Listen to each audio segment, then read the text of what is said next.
Hello, my name is Kevin Howard, and I'm the host of Breadcrumbs, a podcast for people who know it's not working.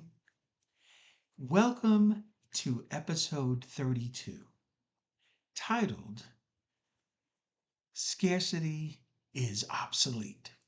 Yeah, what is he talking about? You have reached the YouTube cut for the full episode. In this excerpt, you're going to get a concentrated 10-minute version of the full episode. What I hope you'll do is listen to this YouTube cut. And then, if you want to hear the full episode, click the link below. Join the Breadcrumbs Patreon community as a standard member. It costs $10 a month. And for your membership, you will not only get all the full episodes, uncut video and audio versions, and all the supporting research that helps me to provide the breadcrumbs that helps us find our way home. But you'll also get some free gifts that are currently priced at over $20 over on Amazon. So join us. And oh, by the way, you also get direct email access to me so that you can give me your feedback so we can expand the conversation. And maybe, just maybe, if you want, you can make your recommendations for further topics that we can discuss on Breadcrumbs because this is all about the issues and the concerns that impact our lives. But for now, here is the YouTube cut. So, in this episode, I'm talking about one of the great myths that are impacting our lives, and it's scarcity. And yes, most of us who have grown up in the States or anywhere in the global north, to be candid, the idea of scarcity is not new. We're familiar with this concept. But for most of our lives, scarcity was about the limit of resources, typically in the range of aspiration. We want the nice car. We want the beautiful home. We want the fabulous vacation. And we aspire to work hard enough and long enough to be able to earn the money to get it. And so the scarcity that had been in our lives were usually on the aspirational level.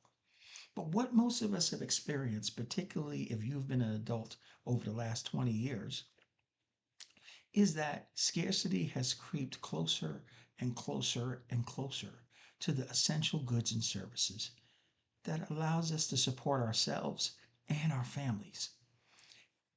Right now, certainly in the United States and in many places across the global north, we are experiencing the worst housing affordability crisis in US history.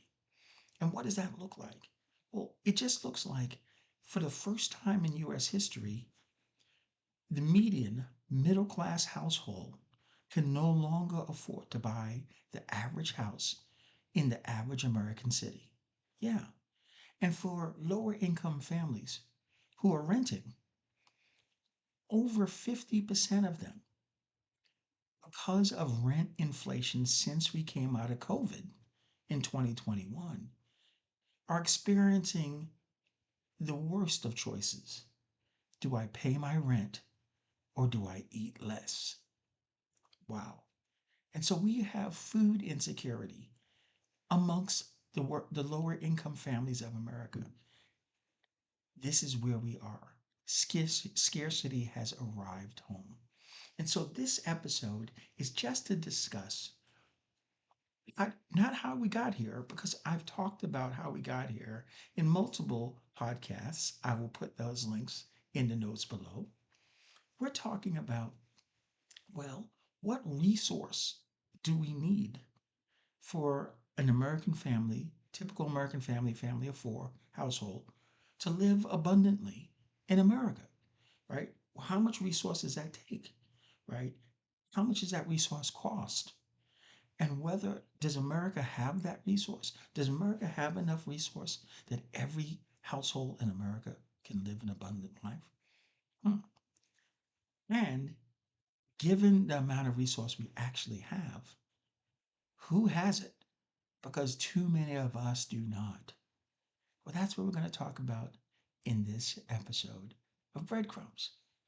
And so the first thing we're going to start with is the definition for abundance, which is in Breadcrumbs number 1. Abundance includes the resources required for a household to live without precarity, with dignity, health, and opportunity. So, what is precarity?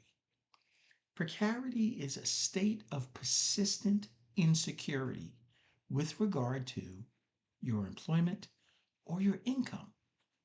Yeah. So let's go back to the definition. Abundance includes the resources required for a household to live without precarity.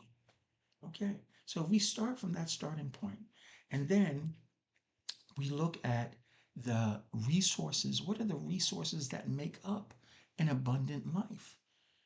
They're tangible and they're all the things everyone listening on this podcast knows. Housing that is safe, stable, and sufficient, right?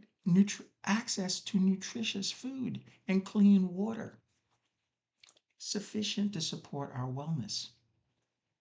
Healthcare that's accessible as needed. Transportation that's reliable. Utilities that never get shut off. Education that opens the doors for the economic opportunities that allows us to take care of ourselves and our families.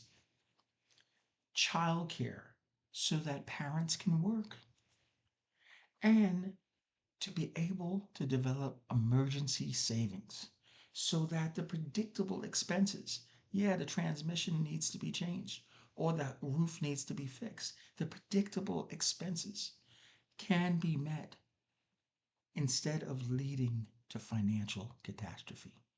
These are the basics. But if you have enough earnings and access to resource that you can take care of all those categories, most of the stress in most of our lives would be eliminated. Okay. And that is what this episode is about. Is getting that resource possible? Okay. So, how much does it cost to live an abundant life in America? Well, I engaged Claude artificial intelligence Opus 4.7, the most powerful version, retailer version of Claude artificial intelligence, to do the economic research and tell me at current prices how much does it cost to take care of all the resources necessary to live an abundant life based on the categories we just went over. And after Claude crunched the numbers and accessed all available economic data, at current prices for a family of 4, you need $110,000 in income. That is the value of the resources you need to live an abundant life, as we've described it earlier. Okay, so given that fact, I also then, because triangulation is a good thing, asked Claude artificial intelligence to do an assessment of the research we have done on the relationship between our happiness and the money that we make and the resource we use. And there has been groundbreaking research in this regard. And so back in 2010, Nobel Prize winning economists Daniel Kahneman and Angus Deaton produced groundbreaking work that showed that emotional well being, our day to day happiness, increases with income, but plateaus right at $75,000. Okay. Now, this study was done in 1970, excuse me, in 2010. So I asked Claude, what is the value of $75,000 from 2010 into 2026 dollars? And that value ironically turned out to be $110,000 a year. So this is fundamental triangulation based on current prices The actual value of the resources to live an abundant life per year in America is $110,000. And the peer reviewed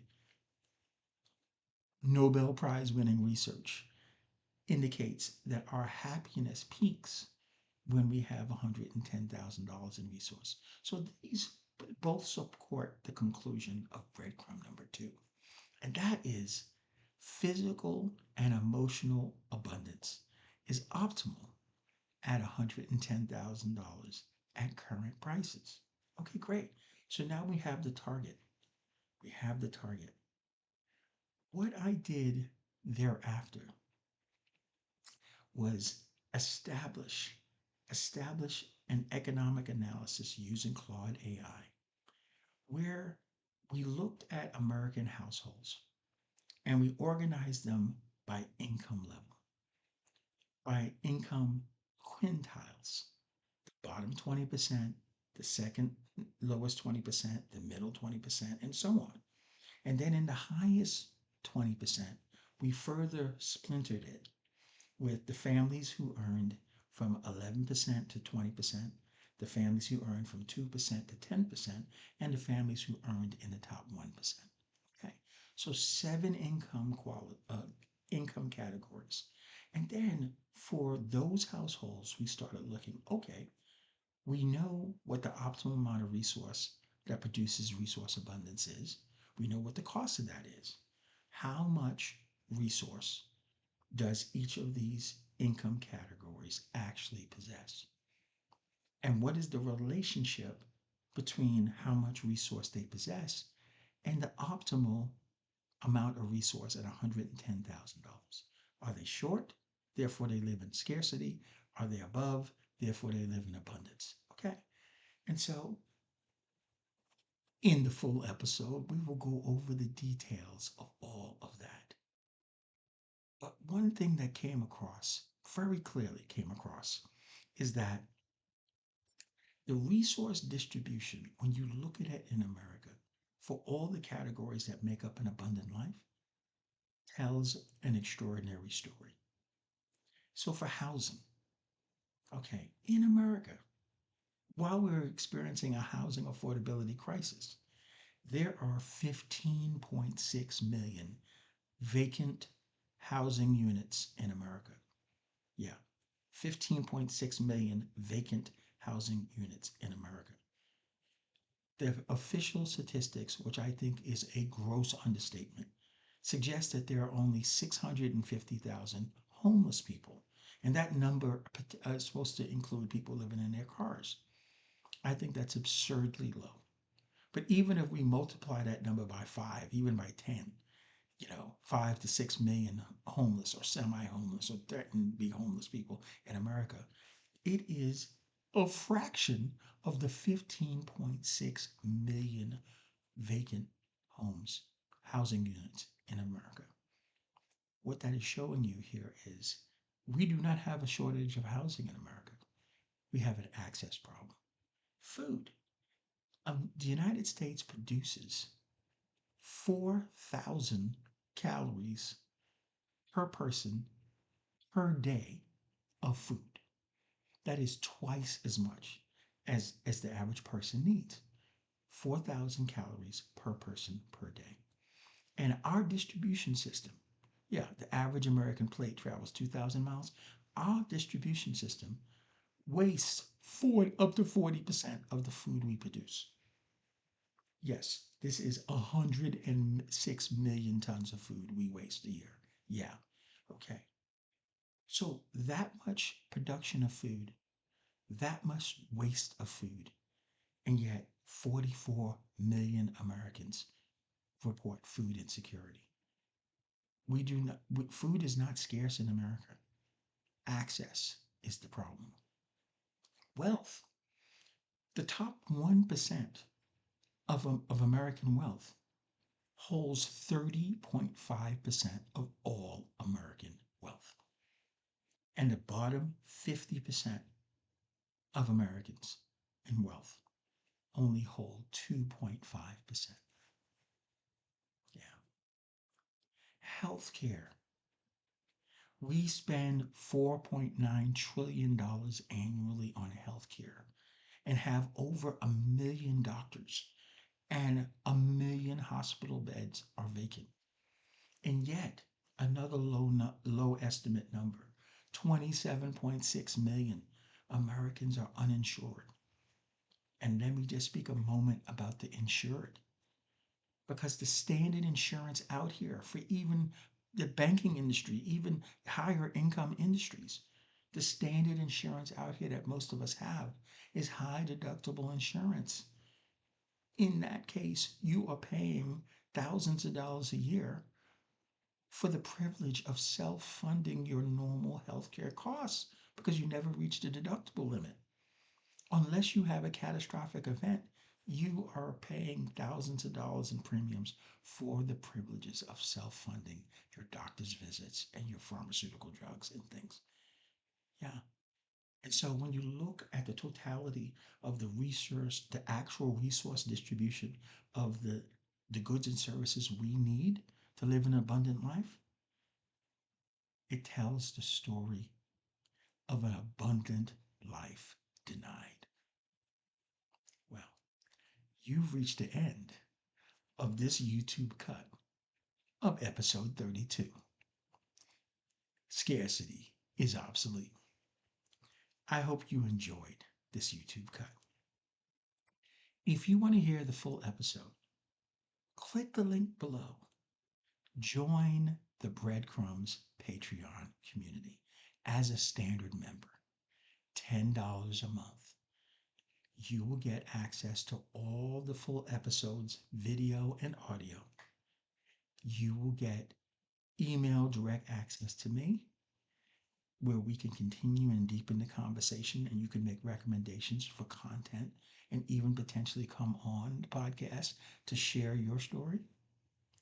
And you will get some free gifts valued at over $20 on sale on Amazon right now. So click the link below and join the community. Thank you for your time today, and I'll see you next time in the conversation.